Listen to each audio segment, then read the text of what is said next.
A customer came in with a complaint that the check engine light was on.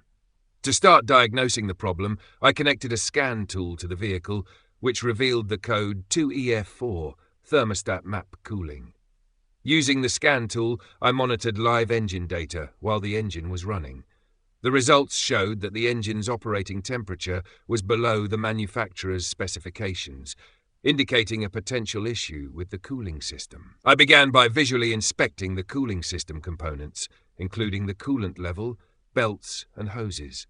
Everything appeared to be in proper condition, with no visible signs of damage or leaks. To dive deeper, I used a non-contact pyrometer to measure the temperatures at the thermostat housing inlet and outlet while the engine was running. Both measurements were identical and significantly below the specified 195 degrees Fahrenheit, which suggested that the thermostat was stuck in the open position. To confirm the issue, I removed the thermostat for further inspection. A close examination revealed that it was indeed stuck open. A thermostat is designed to regulate coolant flow by staying closed until the engine reaches its ideal operating temperature.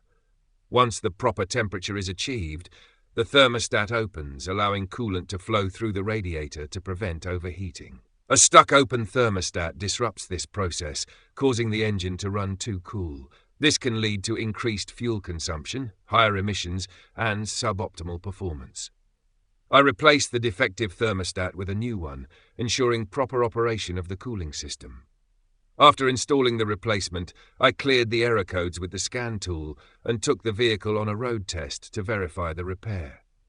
During the test, the engine maintained the correct operating temperature, and the check engine light stayed off.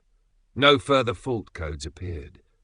Replacing the thermostat resolved the customer's concern by restoring the cooling system to its proper functionality. This ensured the engine could maintain its ideal temperature, improving efficiency, reducing emissions, and enhancing overall vehicle performance.